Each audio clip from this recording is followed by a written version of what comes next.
Nam của tôi.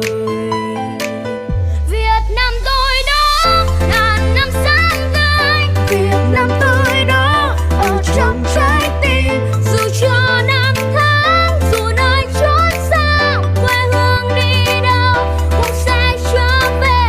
Việt Nam I love, Việt Nam you love, Việt Nam I love, Việt Nam you love. Tình yêu tôi mãi dành cho nước Nam. I wanna say I love Việt Nam.